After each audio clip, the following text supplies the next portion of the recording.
She smelled like cheap white wine and regret, and she was sitting on my front porch steps at 11:30 on a Tuesday night.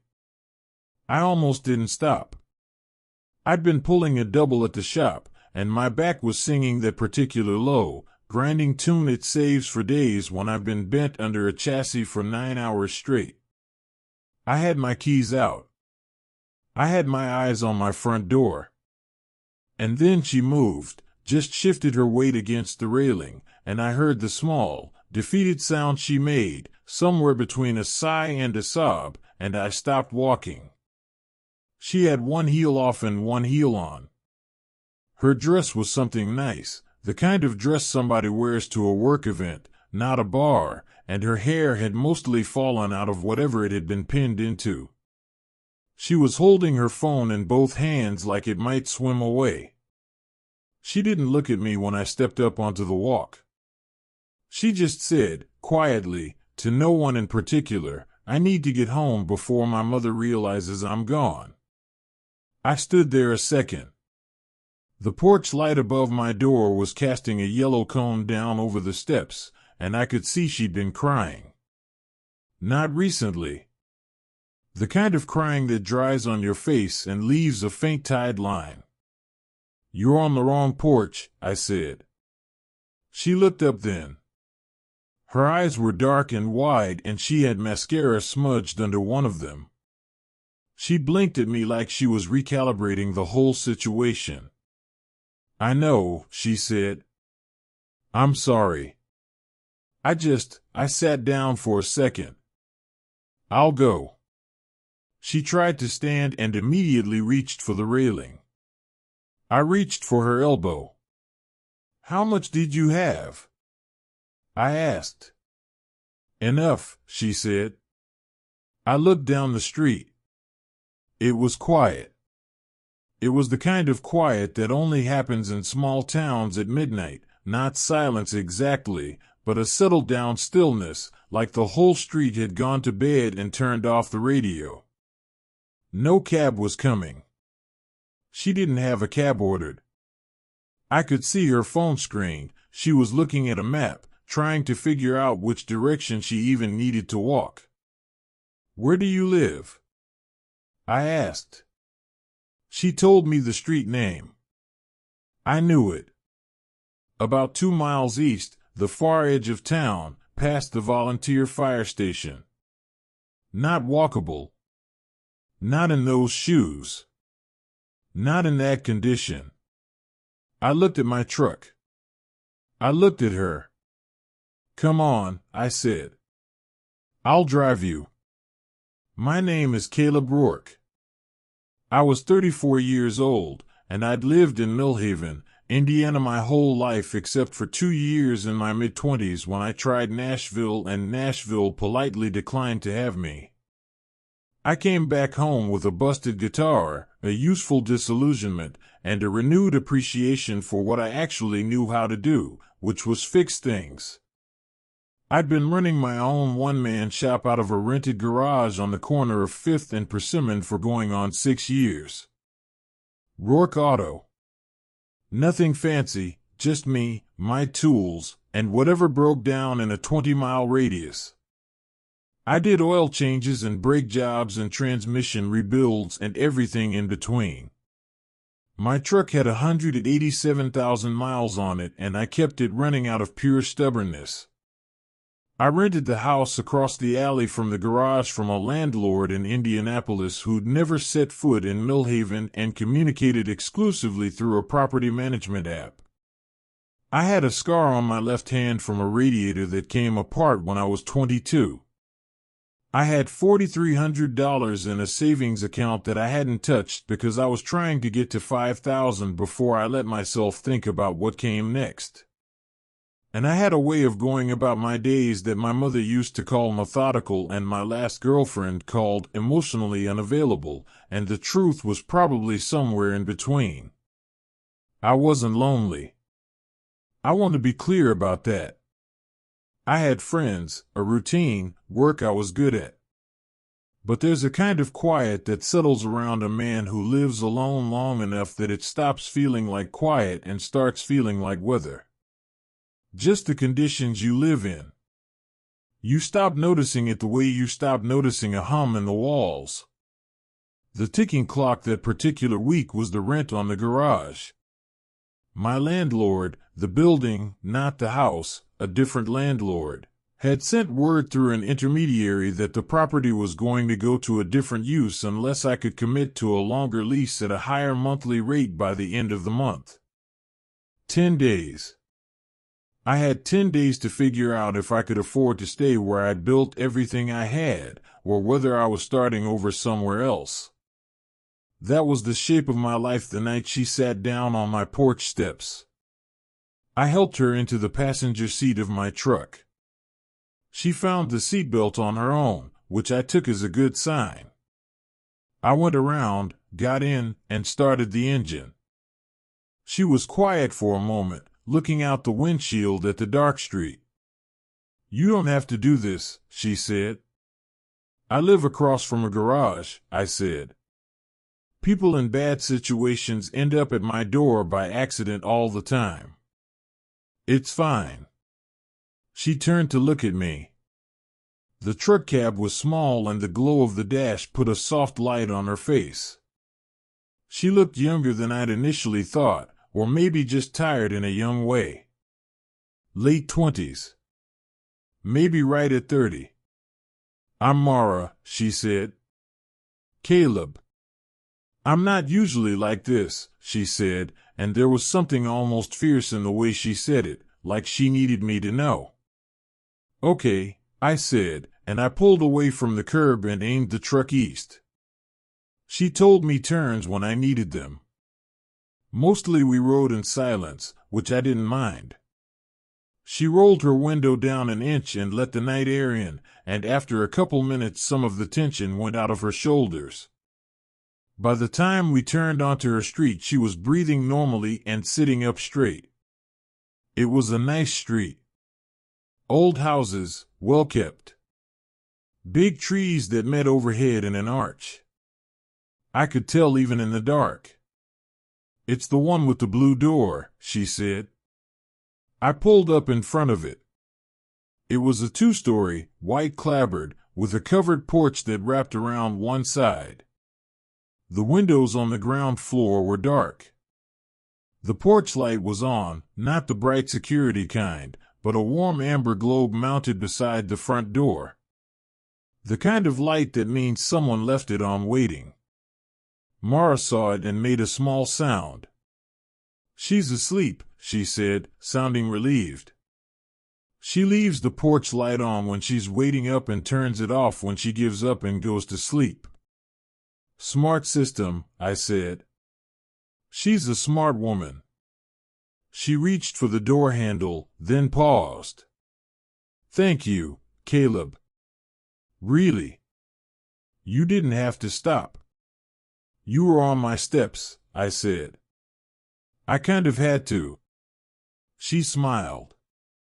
It was the first time she'd smiled, and it rearranged her face entirely. Something light came into it, something real. "I'll pay you back somehow." "You don't have to." "I know," she said. "I want to." She got out, got her heel back on somewhere between the truck and the front walk, and made it up the porch steps looking almost entirely composed. I watched her get inside. The porch light stayed on. I drove home. I went to bed. I figured that was the end of it. It wasn't the end of it. 3 days later I got the call that had been hanging over my head for a week. The building that housed Rourke Auto was being taken over by a holding company. The intermediary who called me was pleasant and informational and completely indifferent. I had until the 30th to clear out my equipment or the new owners would have it moved at my expense. I sat in the garage after I hung up and looked at everything I'd built. The lift I paid to have installed. The shelving units along the back wall I'd built myself out of 2x4s. The signage. The tool inventory. 6 years of organized, deliberate accumulation. I tried to think through what it would cost to move everything to another location and what locations were even available in Millhaven and what that would do to my customer base while I was transitioning, and the math kept coming out ugly. I called my friend Garrett, who ran the diner on Main, because Garrett had survived 3 landlord crises and knew things. "You need to talk to whoever's handling commercial real estate in town," he said. "There's a new management company that took over about a year ago, bought up a bunch of the old Hendricks properties when the family sold. They actually aren't bad, from what I hear. You might be able to get something through them." "You have a name?" I asked. "Company's called Greenway Property Group," he said. "I don't know who runs it. Just look them up." I wrote it down. I told myself I'd call Monday. Then I let the weekend go by in a fog of bad mood and break jobs, and on Monday morning I drove over to the address I'd found online for Greenway Property Group, because I figured showing up in person was more my style anyway. It was an office in a converted Victorian house on Clement Street. Nice signage. Window boxes. The kind of place that had been done up with genuine care. The woman at the front desk was young and friendly and told me the owner was in and would I like to wait. I waited. I looked at the framed photos on the wall, before and after shots of renovated properties around Millhaven. I recognized most of the buildings. Whoever had done this work had done it right. I heard heels on hardwood floor. I turned around. And there was Mara.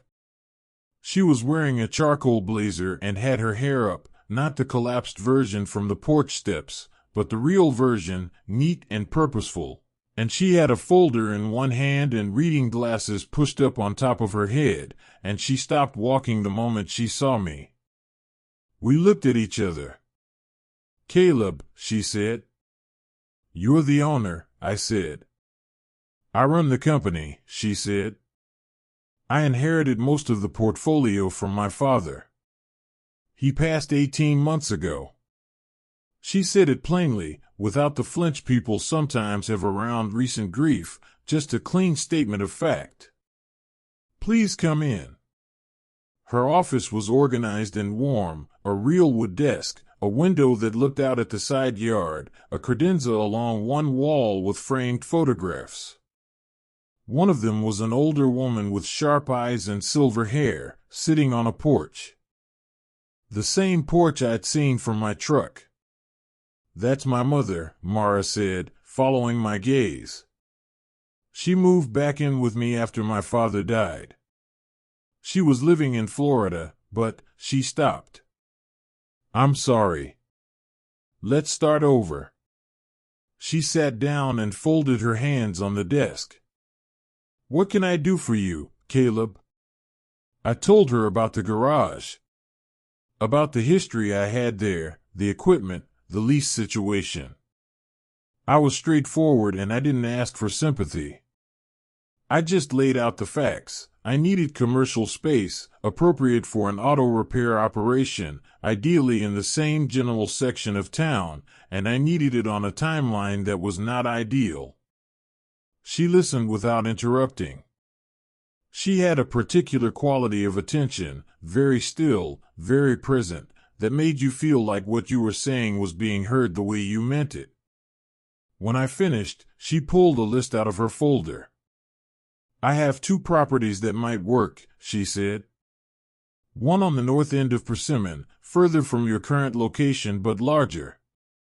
One on Birch, which is closer but smaller, and it needs some cosmetic work before it's really ready." She paused. "May I ask how long you've been in business?" 6 years, I said. "And you own the equipment outright?" "Every piece." She looked at the folder again. Then she looked at me. "I want to be transparent with you," she said. "I remember what you did. Driving me home. You didn't have to do that, and you didn't make a thing out of it, and that meant something. She paused. That doesn't mean I'm going to give you special treatment on the lease terms. But it does mean I'll be honest with you about which option I actually think is better for your business, rather than which one benefits me more. That's all I'm asking for, I said. Birch Street, she said. It needs work, but it's on a busier corner and the visibility is better. And the square footage is actually closer to what you probably need than the North End property. What kind of work are we talking? Mostly cosmetic. The bathroom needs to be retiled. There's a section of drywall on the east wall that has to come down. The exterior paint is peeling. She set down her pen. If you're willing to do some of that work yourself, or manage it, I can roll the cost into the lease terms rather than making you pay it up front. I looked at her. Why?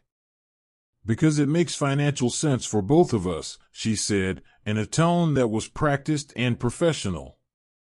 But then she looked down at the folder for a moment, and when she looked back up there was something else underneath it.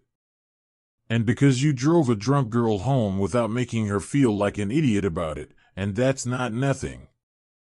I took the Birch Street location. The paperwork took a week.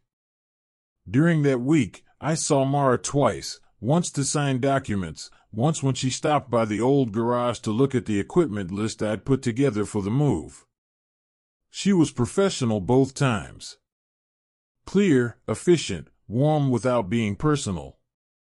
I found myself noticing the way she worked, the questions she asked, the things she caught that I hadn't thought of.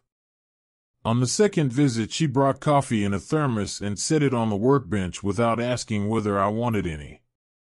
Just put it there and kept looking at her papers. I poured myself a cup and didn't say anything about it, and that was somehow better than if either of us had made a moment out of it. I started on the Birch Street building on a Saturday. The drywall section came down easy. The bathroom tile was going to be a longer project. I was a mechanic, not a tile man, but I could learn. I watched 3 tutorials on my phone and bought the materials from the hardware store and worked at it slowly and carefully until it was right. Mara came by on the second Saturday to check progress. She stood in the doorway of the bathroom and looked at the new tile. "You did this?" she asked. "Watched a lot of videos," I said. "It's good work," she said. And then she was quiet for a moment, and I could tell she was about to say something that she was deciding whether to say. "My mother wants to meet you," she said. I looked up. "Why?" "Because I told her what happened. She asks about everything." Mara folded her arms, not defensively but like she was steadying herself for my reaction. "You can say no. It's not a condition of anything." "When?" I said. She blinked, like she'd expected more resistance. "Sunday dinner?" "She makes a roast on Sundays.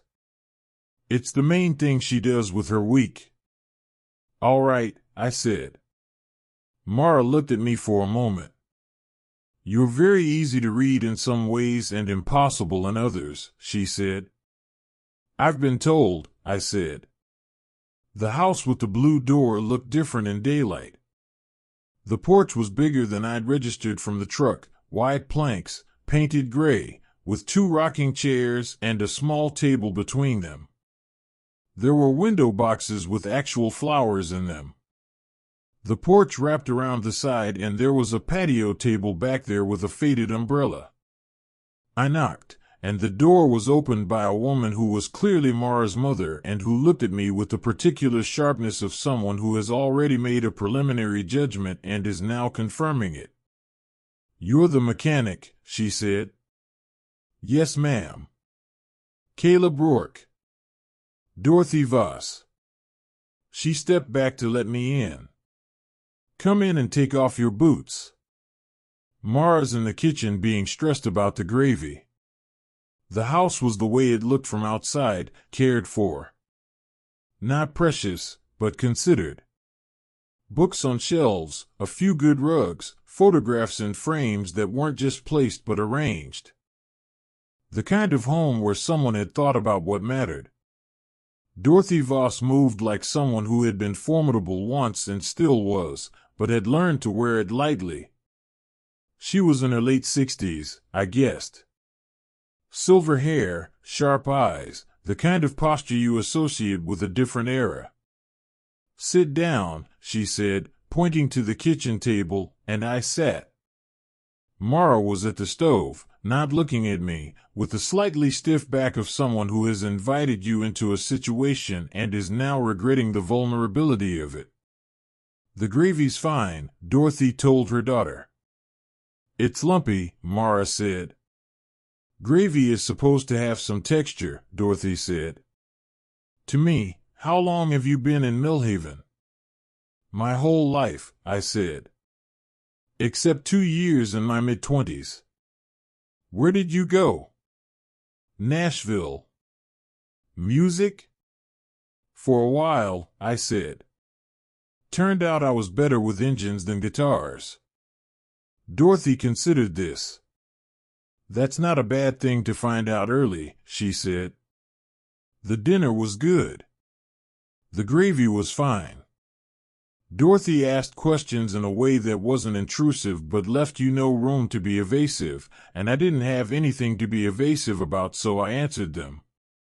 Mara was quieter than her mother, but she watched me answer, and I got the feeling she was listening not just to what I said but to how I said it. After dinner, Dorothy excused herself with the deliberate tact of someone who has engineered a situation and is now removing herself from it gracefully. Mara and I did the dishes. She washed, I dried. The kitchen radio was on low, a country station out of Indianapolis. "She likes you," Mara said. "She doesn't know me," I said. "She knew in about 4 minutes," Mara said. "She's been doing it her whole life. She says most people show you who they are in the first things they say and how they say them." She handed me a dish. "She didn't ask you anything about money." "No," I said. "She asks everybody about money. Or she finds a way to get them to bring it up. She thinks it's the most honest window into a person's values." She paused. "You didn't bring it up." "I wasn't here to talk about money," I said. "I know," Mara said. We finished the dishes. She made coffee and we took it out to the porch, because it was a warm evening and the sky was going orange along the tree line. We sat in the 2 rocking chairs and I thought about how strange it was to be sitting on this porch that I'd looked at from my truck that night, with the amber porch light above us and the street quiet in the way this street went quiet. "What happened that night?" I asked. "If you don't mind telling me." She was quiet for a moment. "Work event. At the Hendricks place. They used to own most of the commercial property in town before they sold. I'd been trying to build a relationship with them for 2 years, and that night they made it pretty clear they'd already decided to sell to an out-of-town group and I was never really in consideration." She held her coffee mug in both hands. "I found that out around 9 o'clock and apparently I drank through my feelings until about 11. "That makes sense," I said. "I walked out thinking I could walk home," she said. "I was fine until I wasn't." She looked at the street. "I sat down on the first set of steps I came to." "Which happened to be yours." "Lucky for you I keep a clean porch," I said. She smiled. That same smile, the one that rearranged her face. "My mother thinks it wasn't an accident," she said. "What do you think?" She looked at me. "I think you were in the right place. And you were kind. And those 2 things together are rarer than people want to admit." I didn't have a response to that felt adequate, so I just sat with it, and that turned out to be the right thing. I moved into the Birch Street shop 2 weeks later. A few of my regular customers followed me over, which was the thing I'd been most anxious about. Mostly they came because people in small towns are loyal if you've done right by them, and I had always done right by them. The first week in the new space, I was so busy managing the physical chaos of the move that I barely thought about anything else. By the second week, it was starting to feel like mine. I knew the light in there, which corner went dark at what time of day, where the sun hit the floor in the afternoon, which door swung true, and which one you had to lift slightly to latch. Mara called once during that period. Not personal, a question about something in the lease paperwork. Professional, brief. I noticed that I wanted the call to be longer. I noticed that and set it aside, because I am not a man who moves fast on things that matter, and this felt like something that mattered. Then her mother called me.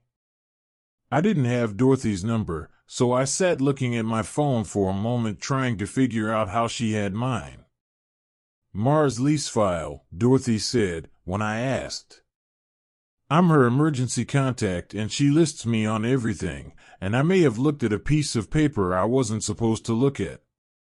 No apology in her voice. Just information. All right, I said. I need a favor, she said. My car is making a sound. I'd like you to look at it.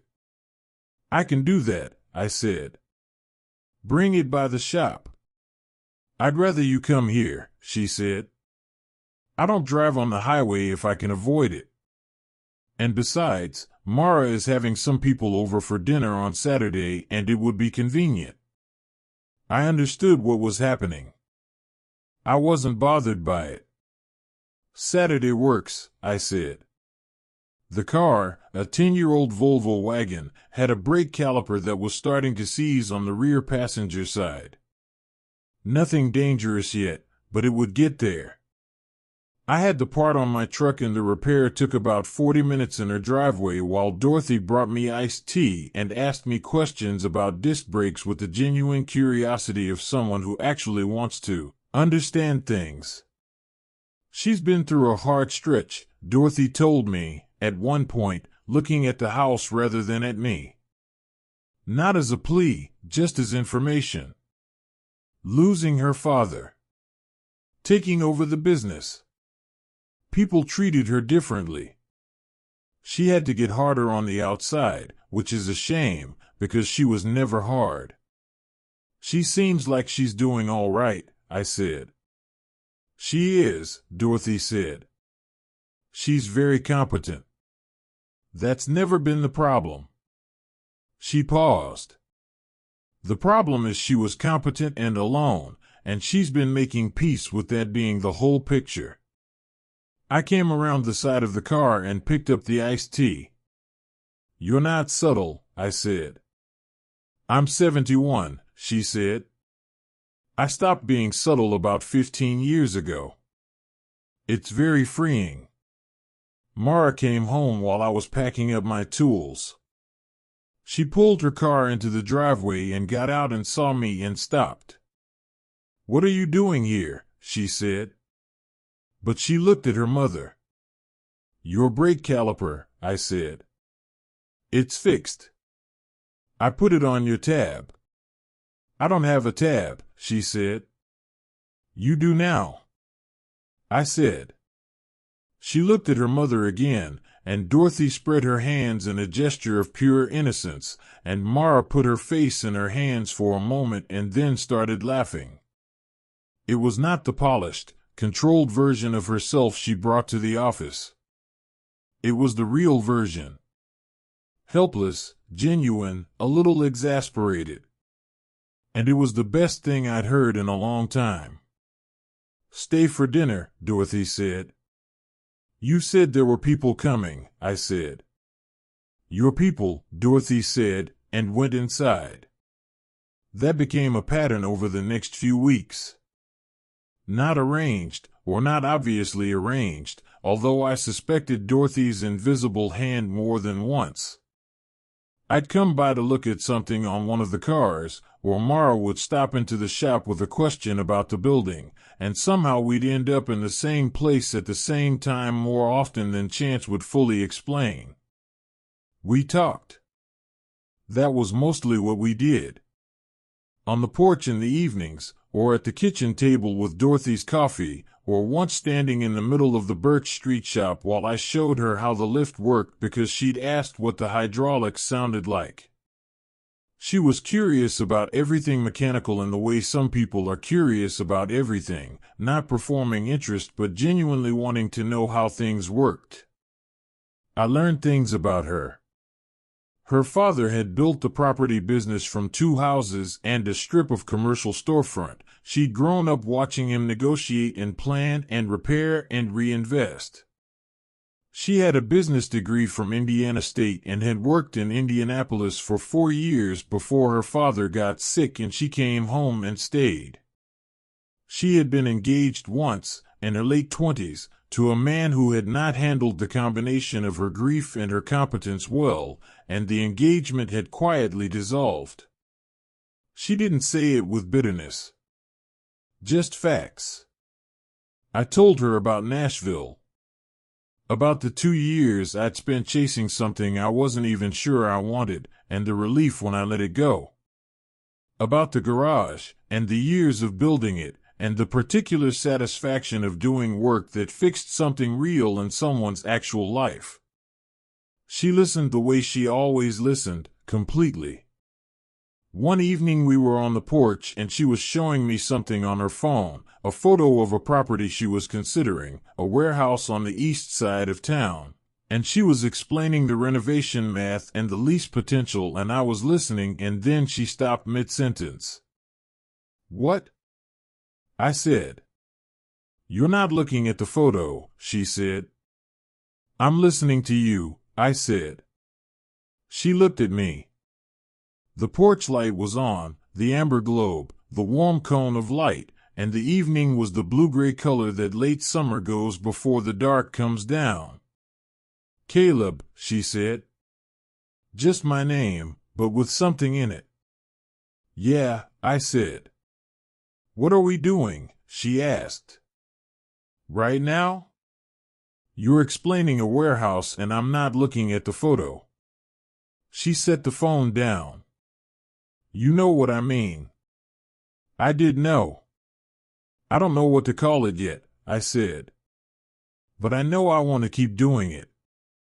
She was quiet for a moment. "I'm your landlord," she said. "I know. That's a complication." "I know that too. I'm also—" She stopped. She looked down at the porch railing. "I'm not good at this. The personal version of things. I've gotten very good at the professional version and I think I let that take up all the space." "I'm not in a hurry," I said. She looked up. "Why not?" "Because I'm not going anywhere," I said. "Millhaven's my town. Your mother feeds me on Saturdays. I'm not in a hurry." She studied me for a long moment. I'd learned by then that she did this, took things in slowly, turned them over, made sure she understood them before she responded. "Okay," she said finally. "Okay." What I didn't know yet, what was about to make everything complicated, was the other thing Dorothy had left out of her careful, indirect disclosures. I found out on a Thursday, when I came by the house because the Volvo had developed a new squeak and Dorothy had texted me about it with an urgency that didn't quite match the severity of a squeak. I was under the rear of the car in the driveway when I heard voices on the porch. A man's voice. I didn't catch the words, but the tone was wrong from the first, the flat, proprietorial tone of someone who has decided their presence is a sufficient argument. Then Mara's voice, low and taut. "This isn't a conversation I'm willing to have on my mother's porch, David. Then let's go inside and have it like adults, the man said. No. Mara. A pause. I've been more than patient. You've been persistent, she said. Those aren't the same thing. I came out from under the car. The man on the porch was tall, well-dressed, the kind of put-together that reads as deliberate. He saw me before Mara did. His eyes traveled from me to the truck and back, and the assessment he made was visible on his face and unflattering. Mara turned. She saw me and something shifted in her posture, not relief exactly, but steadiness. Like finding her footing. Caleb, she said. This is David Ashworth. He's a property developer from Carmel. She said it very clearly, very flat. David, this is Caleb Rourke. He manages my properties on the commercial side. It wasn't true, but I understood why she said it. She was drawing a line, and she was drawing it in a way that required David to either acknowledge it gracefully or escalate. He escalated. Right, David said. He came down the porch steps, and his whole manner had the quality of someone performing reasonableness while actually being angry. Mara, I drove 2 hours. I know, she said. I told you not to. I thought if we talked in person, David. Her voice was quiet but completely certain. I've been clear with you. I've been clear 3 times, in writing, about the Birch property and about everything else. There's nothing left to discuss. He looked at me again. Is this why? No, she said. What I've already said to you is why. He stood there a moment, deciding. Then he turned and walked to his car, and he left, and the sound of his engine went up the street and then was gone.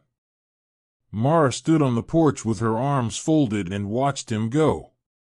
Then she sat down in the nearest rocking chair like the energy had gone out of her legs. I came up onto the porch and sat down in the other chair. I should explain, she said. You don't have to, I said. He wanted to buy the Birch Street building, she said anyway. 6 months ago. It was a reasonable offer financially, and he was persistent. He took me to dinner, and then he took me to dinner again, and he had a way of making the business and the personal very blurry, and I let it get blurry for a while because I was tired and my father had just died and someone was paying attention. She said it without shame. Just honesty. And then I realized what the attention actually was, which was a long negotiating tactic. And I stopped returning calls, and he's been showing up like this for 3 months. That's harassment, I said. I know, she said. I'm handling it. I looked at the street. I thought about what I wanted to say and how I wanted to say it. He looked at me like I was the explanation, I said. I know, she said again. I'm sorry. Don't apologize for him, I said. I'm not mad at you. I looked at her. The Birch Street building. You gave it to me instead of selling it to him. Yes, she said. Because he was pushing you? She was quiet for a moment. Partly, she said. And partly because the building was on my list of things to decide and you walked in the door with a real use for it at the right moment. She looked at me. And partly because you drove me home without asking for anything in return, and I've been watching you work for a month, and every person who comes out of that shop looks like something in their life got fixed, not just their car. She paused. And I make decisions based on a lot of things. Good, I said. That's good. We sat on the porch for a while after that. The evening birds were out. The light above the door cast its amber cone. Dorothy brought out iced tea without being asked and set it on the table between us and went back inside without a word, because Dorothy understood timing. The next morning David Ashworth called my shop. I don't know how he got the number. Probably not hard to find. He didn't identify himself, just said he had a proposition for me, a financial arrangement, him purchasing my lease rights from me so I could take a better opportunity somewhere else. The number he mentioned was not unreasonable, which told me he was smart and patient and willing to spend money to get what he wanted. I told him that wasn't something I was interested in. He said he was sure we could find a number that worked. I said no. He said he'd be in touch, and I hung up. Then I called Mara. I told her exactly what had happened and what he'd said and the number he'd offered, because it was her building and she had a right to know what was being done around it, and because I wasn't going to handle something that touched her without her knowing. She was quiet on the other end for a moment. He offered you money to move out of my property, she said. Yes. Another pause. What did you say? I said no, I said it twice, clearly. You should know what's happening, I said. It's your building. Caleb. A pause, and in it I could hear her deciding something. Can you come for dinner tonight? Not Saturday. Tonight. What time? I said. Dorothy had clearly been informed, because she made a large pot of soup and then announced at 6:30 that she had a phone call to make and disappeared upstairs. The phone call appeared to last the entire evening. Mara and I ate soup at the kitchen table. After a while the conversation moved from David, which we dispensed with efficiently, to other things. To her plans for the warehouse property she'd been looking at. To a transmission rebuild I was in the middle of that was proving complicated. To her father, who she talked about now with a gentleness she hadn't had in the first conversations, less careful around the loss. After dinner we went to the porch. The night was warm and the street was still. The amber light was on above the door, doing what it always did, making the world smaller and safer in its circle. I want to say something, Mara said. She was looking at the street, not at me. And I want to say it before I find a reason not to. Okay, I said. That night, she said. When I was on your porch steps. I drove a drunk girl home, that was what you did. You just drove me home. And then you showed up at my office and you were straightforward and you took the building that needed work and you did the work. And then my mother ambushed you and you ate Sunday dinner and you were kind to her. She paused. And now you called me about David before you talked to anyone else because you thought I should know. She stopped. You're making a list, I said. I'm making a list, she agreed. Because I need to understand things in order. It's how I work. All right, I said. She turned to look at me. I drove a drunk girl home, until I met her mother and realized she was my boss, she said quietly, almost like she was testing the words. And somewhere in between those two things I stopped being able to think about it as just a coincidence. It wasn't a coincidence, I said. No, she said. I don't think it was either. I looked at her. The porch light above the door was the only light, and her face in it was clear and open in a way it hadn't always been. I'm not a complicated man, I said. I fix things. I live in Millhaven. I'm not going anywhere, and I'm not looking for anything except what's real. I know, she said. And what's real, I said, is that I want to keep showing up for dinner on Saturdays. And I want to keep fixing your mother's car. And I stopped. Let the word settle. I want to see where this goes, if you do. She held my gaze. I do, she said. And I reached over and she let me take her hand, and we sat like that on the porch in the amber light while the street went quiet around us and the summer night came fully down. It was Dorothy who almost broke it. Not on purpose. Never on purpose. But 3 weeks later, in the beginning of September, she had a fall. It wasn't serious. She caught herself on the porch railing and came down on her wrist more than anything, and the urgent care in Millhaven confirmed a minor fracture, nothing that needed surgery. But it frightened Mara in a way I hadn't seen her frightened before.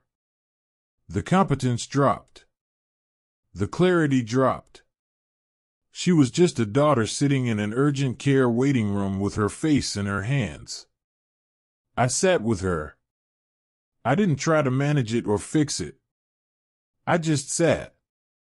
After Dorothy was settled at home with her wrist wrapped in instructions and a very bad mood about the whole thing, Mara walked me to my truck in the driveway. The night was cool. Summer was ending. "This is too much," she said. I looked at her. "What is?" "This." She gestured vaguely. "You being here all the time. It's too much." I waited, because I could hear there was more. "She's getting older," Mara said. "And the business is complicated. And David isn't going to stop until I involve a lawyer, which I've been putting off because," she stopped. "I have a lot of moving parts, Caleb. And she stopped again. "Say it," I said, quietly. Not pushing. Just inviting. "I'm afraid of adding one more thing I could lose," she said. It came out small and plain and completely true, and I could see how much it cost her to say it. The practical, composed, manages everything herself Mara Voss, saying the real thing underneath all the practical composed managing. I thought about what to say. I thought about the thing that would be easy, the reassurance, the smooth thing. And I thought about what she actually needed, which wasn't smoothness. "I'm not a moving part," I said. "I'm not a complication in your inventory." I let that sit. I've been in Millhaven my whole life. I built something here from almost nothing and I nearly lost it and I built it again. I'm not going to fall apart on you. That's not what I'm asking you to do, manage me. I looked at her in the driveway, the porch light behind her in the window, a square of warm yellow against the dark. "What are you asking?" she said. "To be the person who's here," I said. "Not fixed in place, not permanent like furniture, but present. The person who shows up when the wrist is broken and sits in the waiting room and doesn't need you to take care of it." She was quiet for a long time, looking at me. "I don't know how to let someone do that," she said, finally. "I know," I said. "You won't believe what happens next. Hit that subscribe button so you never miss a Dream Porch love story. New ones drop every week. But you let me drive you home." Something moved across her face. And then she stepped forward and put her forehead against my shoulder, just for a moment, not a collapse, just a rest. And I put my arm around her, and we stood in the driveway with the September air moving around us and the porch light making its warm square in the window above the door. "Don't go anywhere," she said into my jacket. "I told you," I said. "I'm not going anywhere." She pulled back. Her eyes were bright. "I need you to be patient with me," she said. "I'm not fast with this." "I know that about you," I said. "And I'm your landlord." "We keep coming back to that," I said. "Because it matters," she said. But the corner of her mouth moved. The beginning of that smile. Then we figure out the landlord part, I said. We're both adults. We figure it out. She looked at me for a long moment. Then she said, quietly, you keep making it sound simple. I keep making it sound true, I said. Simple and true aren't always the same. She let out a slow breath. Something in her settled, visibly, the way a tense muscle releases. Okay, she said. Yeah? I said. Okay, she said again, and this time there was nothing uncertain in it. Stay for breakfast tomorrow. My mother will want to supervise you pouring orange juice, and I would rather not hear about it alone. Done, I said. And I walked back up the porch steps, and she held the door, and the porch light above us glowed amber against the September night, and that was the end of the hard part. ACT 5, Epilogue the following May. I'm going to say that simply, because the months between September and May were full but not complicated, and what happened in them is the ordinary extraordinary thing of two people learning each other, through seasons, through Sunday dinners, through Dorothy's opinions about everything, through the slow, unremarkable accumulation of days shared. Mara retained a lawyer in October. The situation with David resolved quietly and legally, which was the right way for it to resolve and the only kind I'll say anything about. She started sleeping better in November. By December she was laughing more, the kind of laughing that was real and frequent, not rationed. She transferred management of the Birch Street building to a property management service she trusted, so she wasn't my direct landlord anymore. It was a practical solution and she handled it practically, which was very Mara. I got a second bay installed at the shop in March. Business had grown enough that I couldn't do it alone, so I hired a part-time helper, a 20-year-old kid named Marco who showed up on time and learned fast and reminded me of what I'd been at 20. The following May, on a Saturday afternoon, I was on the porch of the house with the blue door. This was normal by then. I had a key. Dorothy had given me one in February and made it sound like a purely administrative decision. Dorothy was inside making something. Mara was beside me in her rocking chair, reading something for work on her phone, her feet up on the railing. There were flowers in the window boxes again. She'd replanted them in April, talking to her mother through the window while she pressed them in. There's something I need to tell you, Mara said. She said it without looking up from her phone, in the calm, matter-of-fact way she said important things, and I waited. She set the phone down. She looked at her hands for a moment. Then she looked at me, and there was something in her expression that was the real thing underneath all the practical, composed surface, bright and terrified and entirely alive.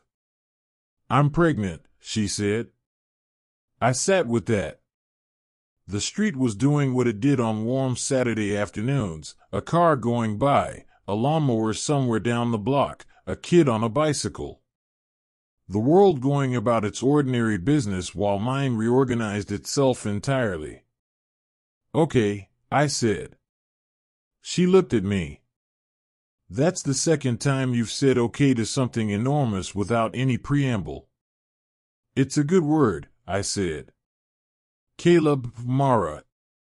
I turned in the chair so I was facing her. I told you in September. I'm not going anywhere. I said it and I meant it, and it is still true. More true now. I looked at her. Are you scared?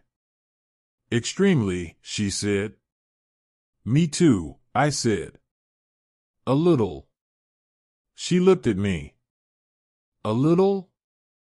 Scared is the wrong word, I said. I don't have the word. The kind of feeling where something is large and real and you want to meet it. She was quiet for a moment. Then something came into her eyes and she reached out and took my hand and held it, both of hers around mine. "I drove a drunk girl home," she said softly, "until I met her mother and realized she was my boss." She said it like it was something she'd been turning over for a long time. And somewhere in between those two things my whole life changed. "Same," I said. Dorothy came to the screen door. She took one look at us, my hand in hers, whatever was on our faces, and pressed her hand flat against the screen. "Oh," she said.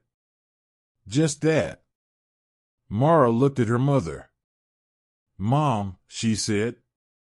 Dorothy pushed the screen door open and came out onto the porch and put her arms around her daughter, and I stood up and stepped out of the way and watched the two of them together. And the afternoon light came down through the trees and lay in long strips across the porch planks.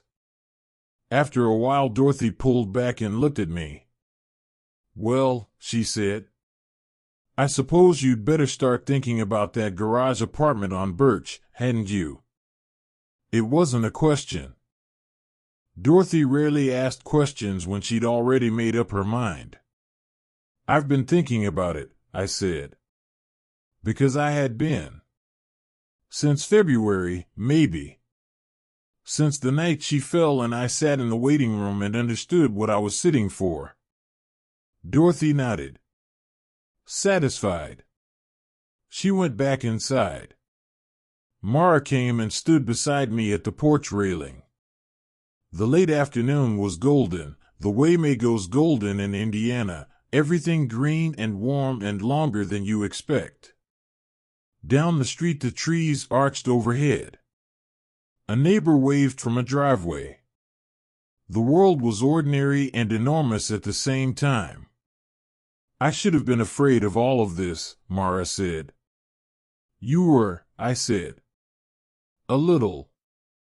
"A little," she agreed. "But you made it very hard to maintain the fear." I looked at her. "How?" "By being very consistent," she said. "It's your main quality. Consistency. And it turns out, for someone like me, there's almost nothing more." She stopped. Found the word. "Romantic," she said, like she was slightly surprised to be saying it. "That's a good word," I said. "It's the true word," she said. We stood on the porch in the May light, and I thought about the night I'd found her on my porch steps, one heel on, one heel off, holding her phone like it might swim away. The tide line of dried tears. The way she tried to stand and reached for the railing. And I thought, every life has a moment where something that looked like an accident turns out to be the hinge. You pass it at the time. You only see the shape of it later, when you're standing on the other side of it, looking back. That night on the porch steps was mine. I didn't know it then. I know it now. I pulled her to my side and she leaned in, and the porch light above the door, off in the full daylight, waiting for evening, would come on later the way it always did, amber and steady. Not because anyone was waiting anymore. Just because that's what it did. That's what lights do when they're left on for the right reasons. Maybe real love doesn't wait for life to be neat. Maybe it just shows up on your porch steps at 11:30 on a Tuesday night, and you have a choice about whether to stop walking or keep going. I stopped walking. I'm glad I did.